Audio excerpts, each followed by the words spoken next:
I found out my wife was cheating, confronted the other man, and told his spouse the truth. I'm completely overwhelmed and unsure of how to proceed. Although there were subtle indications, I completely overlooked them, blinded by a love that I thought was infallible.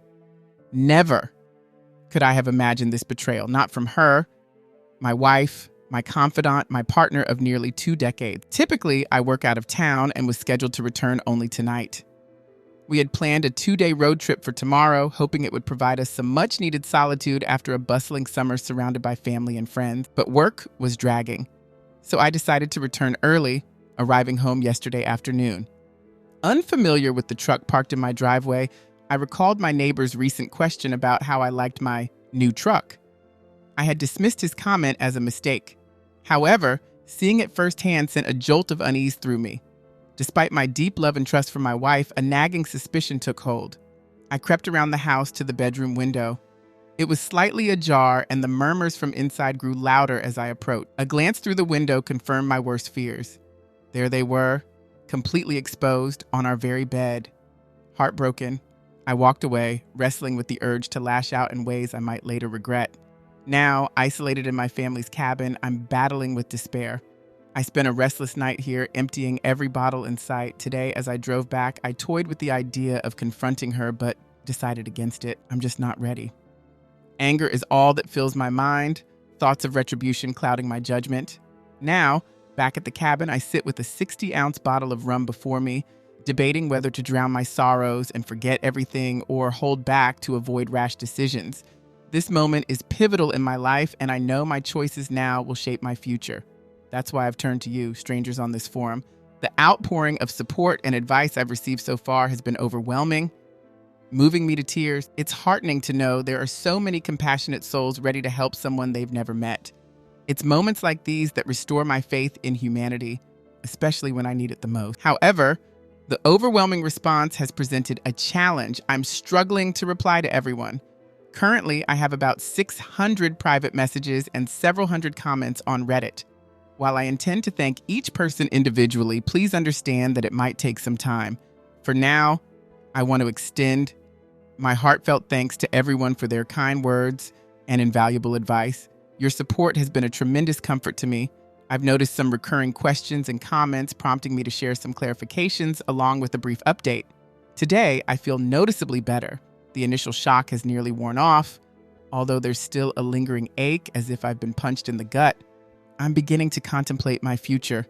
It's only been 2 days, which hardly seems sufficient. Is this just the calm before the storm, or am I simply more resilient than I thought? When I spoke of my wife as my best friend, I was acknowledging the dual roles she played in my life. The man I saw wasn't a close friend or anyone familiar. I didn't catch a clear look at him, but judging from his vehicle, he doesn't seem to be someone I know. We don't have children, though we were planning to start a family soon.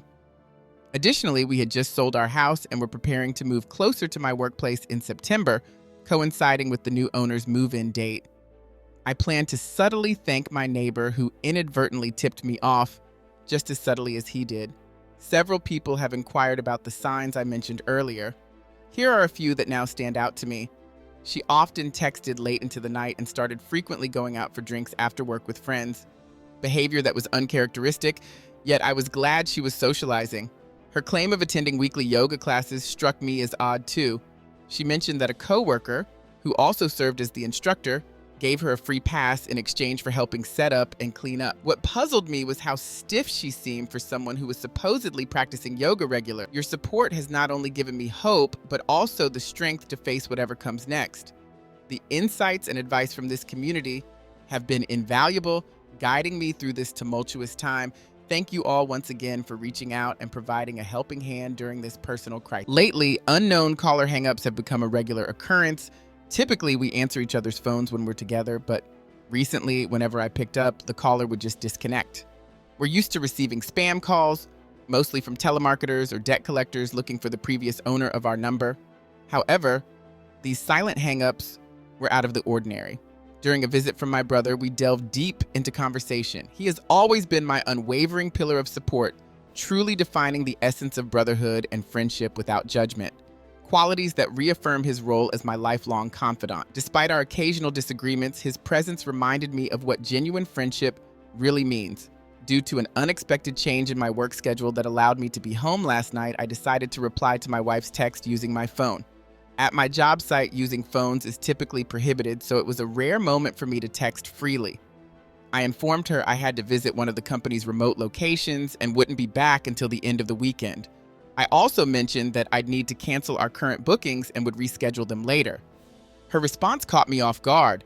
She suggested bringing her best friend to the romantic bed and breakfast I had booked in a vineyard. It dawned on me then that her companion wasn't just any friend. Quickly adapting, I told her that I had transferred our reservation to my brother and his wife since it was non-refundable, and they agreed to reimburse me next month. This morning, I canceled all my other reservations, except for the one at the vineyard. Instead of a romantic getaway, my brother and I turned it into a much-needed fishing trip. The hotel was accommodating enough to switch us from the honeymoon suite to a room with twin beds. With a beautiful lake nearby offering boat rentals, we're set to make the most out of our time. Free from the need to communicate with her over the weekend, this trip not only lowers the immediate stress, but also gives me space to think things through. Right now, divorce seems inevitable. While my brother supports me, he's urged patience, suggesting I wait a few weeks and consult a professional before making any decisions. My brother's wife, Jennifer, knows a couples counselor who's available to speak with me on Monday. While I'm skeptical it will change my perspective, it could help me navigate through this turmoil. I've also begun seeking guidance online and have started contacting lawyers to ensure I'm well prepared for what seems like an inevitable outcome. I'm determined to handle things the right way. Despite never imagining she would betray me this way, I now realize I must be ready for anything. Thanks again to everyone for your support. I'm going to try to make the most of my weekend. Update 2. A lot has transpired over the last few days, and I've confirmed my wife's infidelity. Let me start with the less pressing matters.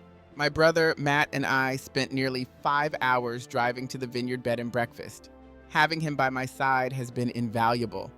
The journey turned into a much-needed venting session, which helped clear my head.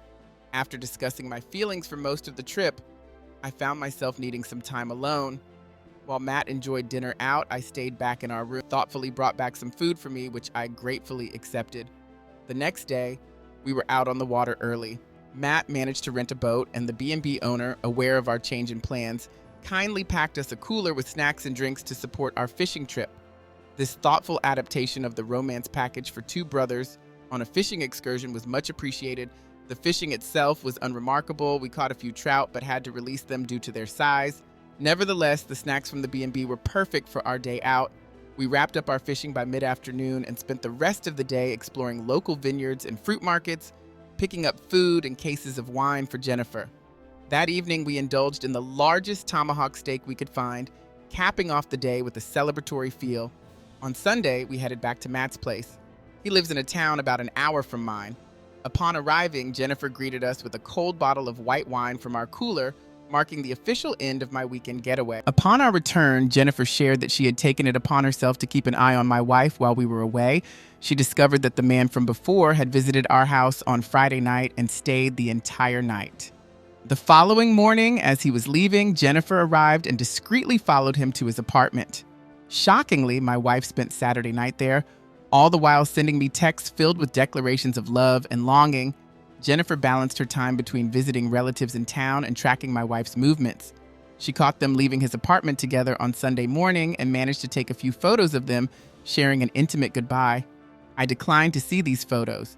Knowing about them was enough to finalize my decision. The betrayal was clear. How could I ever trust her again? She had lied so effortlessly, proclaiming her love for me while in the company of another. Despite the surge of emotions, I committed to not making any impulsive decisions.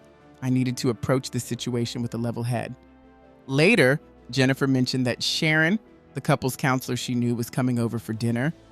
This was the same Sharon she had set an appointment with for me. It was my first time meeting Sharon, who turned out to be incredibly warm and engaging, making an immediate positive impression. After dinner, Sharon and I walked the dogs through Matt's neighborhood, giving us a chance to talk privately. She was an excellent listener, providing a comforting space where I felt at ease to express my feelings. This conversation was different from those with my brother. It was therapeutic, akin to the release I feel when sharing on Reddit. Sharon emphasized the importance of not delaying the inevitable discussion with my wife, advising that the longer I waited, the more difficult it would be to confront her. She stressed that clarity was crucial and that only my wife could provide the answers I needed. That night, Matt and Jennifer graciously offered their home to me for as long as necessary.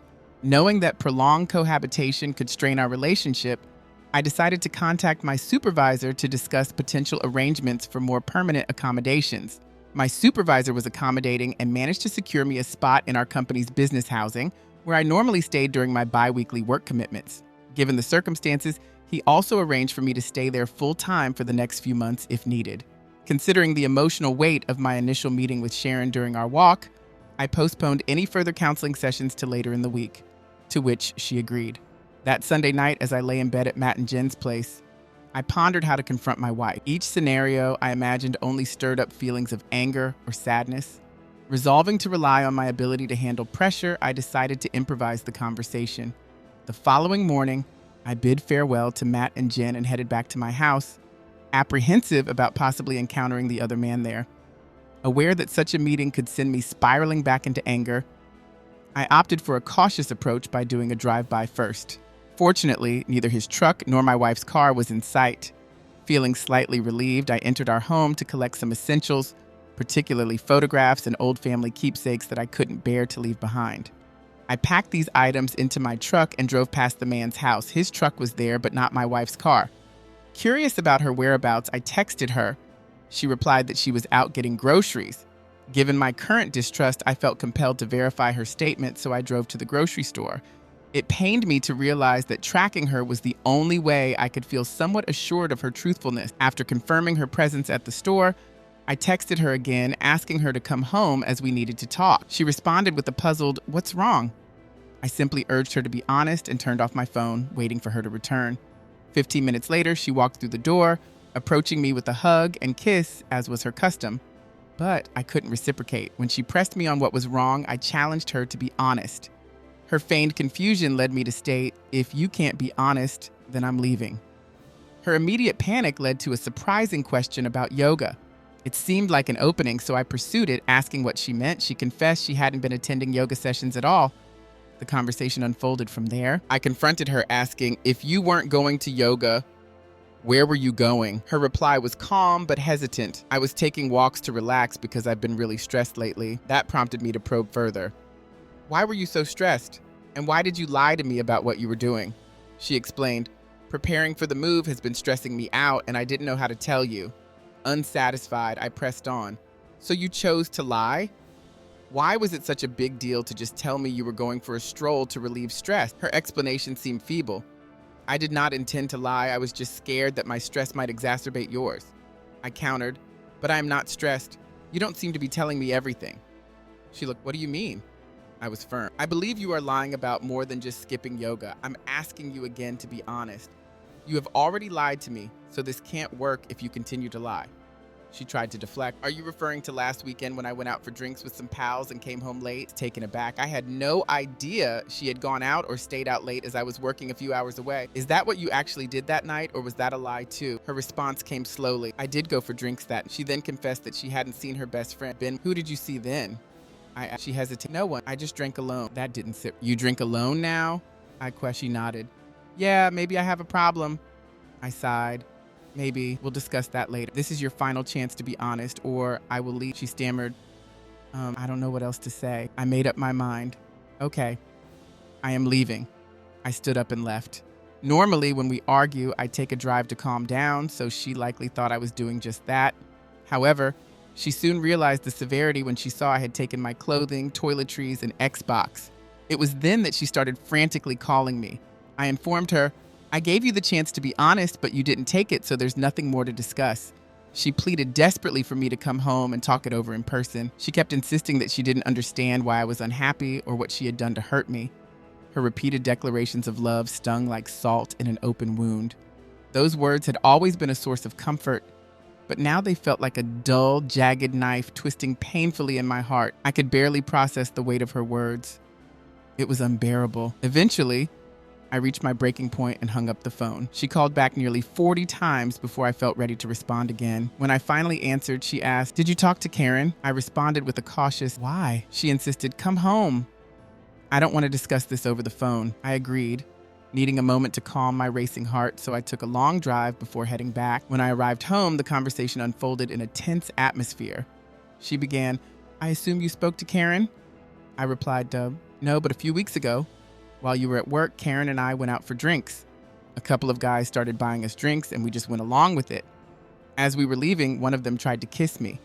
I pushed him away immediately and told him I was married. The confession weighed heavily on her, and she continued, "I felt terrible about it and wanted to tell you, but I panicked and decided to keep it a secret. Karen ended up hooking up with the other guy and gave his friend my contact information without asking me. He has texted me several times, but I never replied." My heart sank further, and I asked, "Can I see your phone?"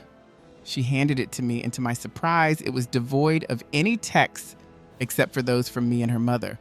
I checked her photos only to find them equally barren. But when I sifted through the deleted images, I stumbled upon a picture of a man I didn't recognize.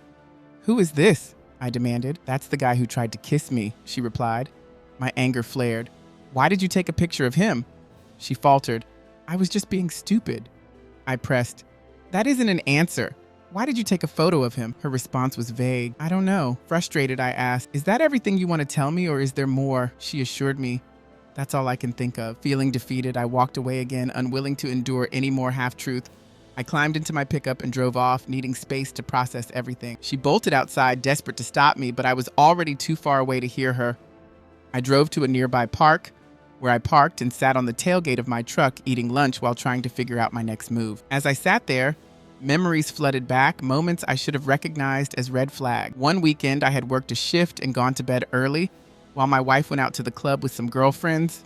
I woke up at 4 a.m. realizing she still wasn't home. I called her multiple times, but there was no answer. About half an hour later, she finally called back, asking if I could come pick her up. When I arrived, she explained that they had tried to hail a taxi without success. A couple of guys her friend knew had offered them a ride, but they insisted on stopping at their place first.